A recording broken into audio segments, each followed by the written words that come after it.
آپ کے پاس لوگ آئیں، یہ بہت اچھی بات ہے کہ بھائی وہ آئے، آپ اس پہ محنت کرو، لیکن ایسے بھی نظر رکھو کہ آپ کی مسجد کا جو حلقہ ہے نکاح پڑھانے کے لیے بارات یہیں آنی چاہیے، تو یہیں آنی چاہیے۔ یہ بھی ذمہ داری ہے کہ آپ کے اس حلقے میں اگر کہیں کسی گھر میں بہن بیٹی بیٹھی ہوئی ہے یا آپس کا کوئی تنازع ہے تو آپ اس کو بھی حل کرنے کی کوشش کریں، اور آپ کی کوشش بارآور ہوگی۔ آج بھی الحمدللہ جب کسی کو سمجھایا جاتا ہے لوگ مانتے ہیں، مایوسی نہیں ہے، آپ سمجھاؤ لوگ مانیں گے۔ اور کتنے لوگ تو انتظار میں رہتے ہیں کہ کوئی آوے، کوئی بولے، کوئی سمجھائے، اور آپ تھوڑی سی محنت کرو گے مسئلہ حل ہو جاتا ہے۔ آج کورٹوں میں پچھلے دنوں میں کہیں اخبار میں پڑھا کہ 23 لاکھ سے زائد مقدمات پینڈنگ ہیں کورٹ وغیرہ میں۔ جیسے مولانا مبین نے اور ایک دو لوگوں نے بات رکھی کہ آپ اگر جو ہے جاؤ گے مہیلا منڈل میں کہ بھئی یہ مسئلہ ہم لوگ حل کرنا چاہتے ہیں، وہ فوراً بولیں گے ارے بہت اچھی بات ہے۔ کورٹ میں جج بولتا ہے کہ تم تھوڑا دیکھو، باہر نکل کر کے بات چیت کرو، مسئلہ حل کرو، کمپرمائز کرو، جج بولتے۔ تو صورتحال یہ ہے کہ کورٹ سے آدمی کو فیصلہ لینے کے لیے عمر نوح چاہیے۔ کیا چاہیے؟ عمر نوح، دولت قارون اور صبر ایوب۔ اور پھر بھی ضروری نہیں ہے کہ آپ کو انصاف مل جائے۔ 10-10 20-20 سال مقدمات چلتے نا، اور ہر تاریخ پر پیسہ لگانا پڑتا ہے، اور حضرت ایوب علیہ السلام کی طرح فیصلے کے لیے انتظار کرنا پڑتا ہے، صبر کرنا پڑتا ہے۔ تو وہ مسئلوں کا حل نہیں ہے، مسئلوں کا حل یہ ہے کہ مسلمان باہمی تنازعات کو آپس میں حل کریں، آپس میں حل کریں، اور یہی دین فطرت کی تعلیم ہے۔ دین فطرت کی یہی تعلیم ہے کہ اگر مسئلہ حل کرنے والے مخلص ہوں گے اللہ کی مدد شامل حال ہوگی، مسئلہ حل ہوگا۔ جو لوگ آج نہیں مانتے، انکار کر دیتے، قدرت ان کو گھما پھرا کے پھر لے کر کے آتی، اور وہ آتے ہیں۔ اور جو آدمی ایک مرتبہ انکار کر دے، کچھ دنوں کے بعد کبھی آمنا سامنا ہو جائے تو اس کو آپ بولو کعبے، ارے بولے چلو تم بول رہے ہو تو ٹھیک ہے، ماننے پہ آ جاتا ہے وہ، یعنی دھکا وکا کھانے کے بعد اس کو لگتا ہے کہ یار یہی مسئلہ حل ہوگا۔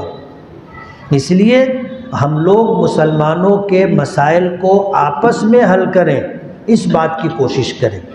اور الحمدللہ ہمارا تجربہ رہا کہ مالیگاؤں شہر میں مرکزی اصلاحی کمیٹی جو جمعیت علماء کے دفتر میں ہے، 120 سے زائد ایسے مسئلے ہم نے حل کیے جو لا ینحل سمجھے جاتے تھے، 10 سال 20 سال 30 سال پرانے مسئلے تھے۔ جب ہم نے آواز دی مرکزی اصلاحی کمیٹی تو سب طرف پہلے یہ انکار کر چکے تھے کہ نہیں میں شریعت اوریت کو نہیں مانتا، لوگ بولتے ہیں، اور یہ بولنے کے بعد اسلام سے خارج ہو جاتے، اور عورت کے ساتھ ویسے ہی رہتے اور اپنے کو مسلمان سمجھتے ہیں، نہ وہ مسلمان رہتے ہیں نہ ان کا نکاح باقی رہتا ہے۔ پنچایت میں لوگ بولتے ہیں میں شریعت اوریت کے نہیں مانتا ہوں، میں کورٹ سے اپنا مسئلہ حل کروں گا، لیکن جب وہ چکر لگا کر کے حیران ہو جاتے تو پھر انتظار میں رہتے کہ یار کوئی ٹوکے کوئی بولے۔ ایسے موقع پر آپ بول دو کعبے حل ہوا کہ تاریخ پہ تاریخ چل رہی ہے، تو آدمی چپ ہو جاتا ہے، اس کو اپنے بولو کہ چلا ہم لوگ دیکھتے، تو وہ آ جاتا ہے، مسئلہ حل ہوتا ہے۔ اس لیے ہر امام کی ذمہ داری ہے آپ اپنی مسجد میں اصلاحی کمیٹی بنائیں، دیکھو مالیگاؤں میں جو اصلاحی کمیٹی بنی تھی ہمارے بزرگوں کی آواز پہ بنی تھی. حضرت مولانا عبد القادر صاحب رحمۃ اللہ علیہ، حاجی مصطفیٰ مکی منزل، مفتی نظام الدین، مولانا عثمان صاحب رحمۃ اللہ علیہ، مولانا عبد الحق، مولانا محمد الیاس، یہ جو اکابر علماء کرام تھے ان کی کوششوں سے اصلاحی کمیٹیاں بنی تھی، مسجدوں میں کام ہوتا رہا. پھر معاملہ ختم ہو گیا، پھر اس کی نشت ثانیہ ہوئی، دوبارہ کوشش کی گئی، دوبارہ کام شروع ہوا، دھیرے دھیرے پھر ختم ہو گیا، پھر ہم نے آواز دی، پھر لوگوں نے شروع کر دیا. تو یہ تو چلتا رہے گا، اس لیے ہم پھر آواز دے رہے کہ اپنی اپنی مسجدوں میں اصلاحی کمیٹی بنائیں. مرکزی اصلاحی کمیٹی کے لوگ روزانہ جمعیت کے دفتر میں بیٹھتے، ان کا بھی اپنا گھر بار ہے، ان کے بھی اپنے مسائل ہیں، کام کاج ہے. ابھی جیسے انگلو سیٹ کی مسجد کے ماسٹر صاحب نے بتایا کہ بھئی ہمارے یہاں جو ہے ہفتے میں ایک دن ہم لوگ بیٹھتے ہیں. ظاہر بات ہے انہوں نے اس بات کے ساتھ کہا کہ ہماری بھی اپنی مصروفیات ہیں، روز روز نہیں بیٹھ سکتے. تو مرکزی اصلاحی کمیٹی میں جو لوگ بیٹھتے ہیں بہت بڑی قربانی دے رہے ہیں کہ روزانہ رات میں عشاء کے بعد آتے. مفتیان کرام الگ الگ دن طے ہے، مولانا بھی ہیں، مفتی بھی ہیں، افراد ہیں کہ بھئی 2 دن تم رہو، 1 دن تم رہو، 2 دن تم رہو، ایسا طے کیا گیا تاکہ علماء کی موجودگی میں، مفتیان کرام کی موجودگی میں فیصلہ ہو. تو ہمیں اس بات کا احساس ہے، اس لیے ہم جمعیت علماء کے 6 حلقے کے ذمہ داروں سے یہ کہنا چاہتے ہیں کہ آپ اپنے یہاں اصلاحی کمیٹی کو فعال اور متحرک کیجیے اور آپ کوشش کیجئے کہ مسئلہ حل ہو. اگر آپ سے نہیں حل ہوتا ہے تو آپ ہمارے مرکزی اصلاحی کمیٹی میں مسئلہ بھیجیں. اب ظاہر بات ہے کوئی کچھ نہیں کرے گا اور سارے مسائل ہمارے پاس آ جائیں گے تو بحالت مجبوری ہم کو بھی ہاتھ اٹھانا پڑے گا، اور ہم یہ نہیں کرنا چاہتے، یہ نہیں کرنا چاہتے. مسلمانوں کے مسائل شریعت کی روشنی میں اسی طرح حل ہوں گے، اور یہی راستہ قرآن و حدیث سے ہمیں دیا گیا ہے، اور یہی اسی میں عافیت ہے.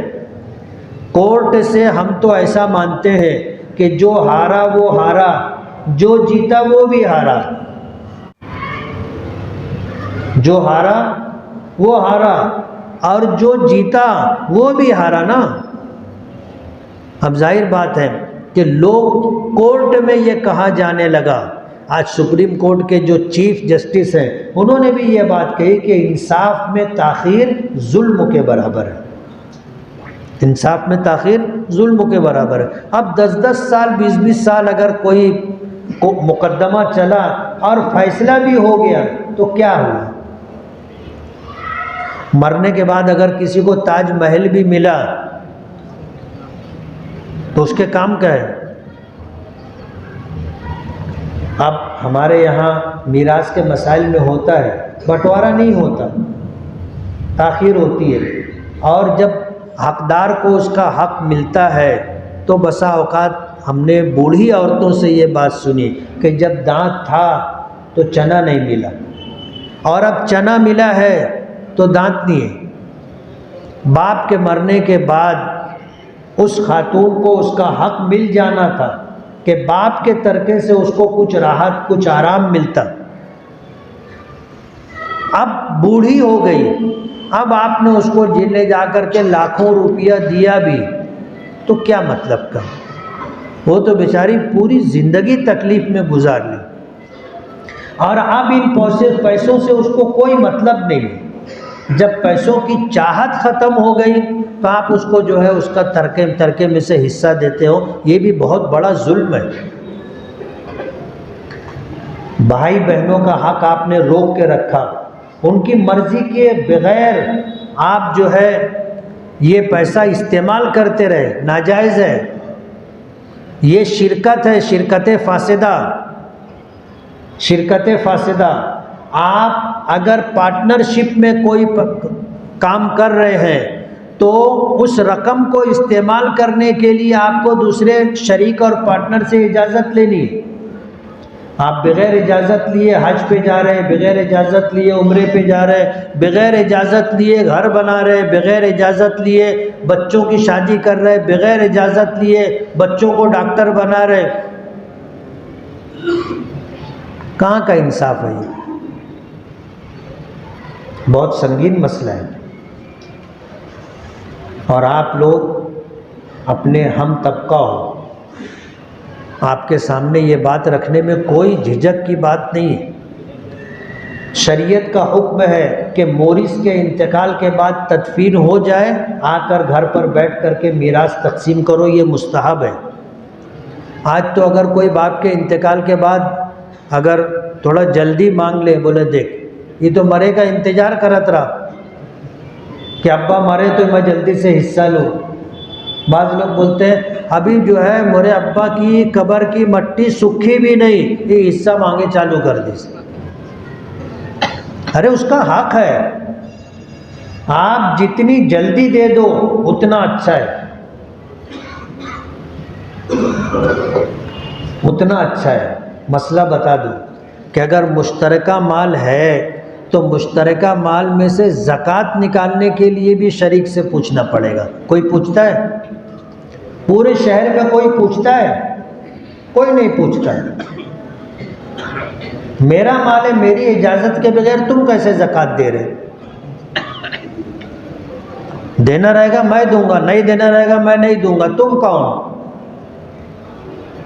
ضرورت اس بات کی ہے کہ ہم لوگ اپنے آئلی مسائل، اپنے سماجی مسائل خود حل کریں، اور کورٹ میں مہیلا منڈل میں جو کیسز گئے ہیں وہاں جا کر کے آپ فہمائش کریں، لوگوں کو لائیں واپس۔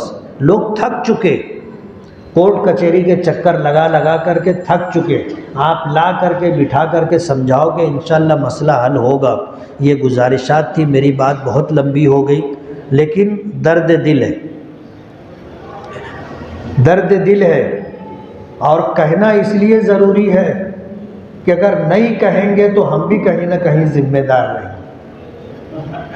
اس لیے آپ کے تعاون کے ہم محتاج ہیں۔ آپ اپنا تعاون دو، اپنی مسجد میں، اپنے محلے میں اصلاحی کمیٹی بنا کر کے آپ مسائل کو حل کرنے کی کوشش کرو۔ وآخر دعوانا ان الحمد للہ رب العالمین۔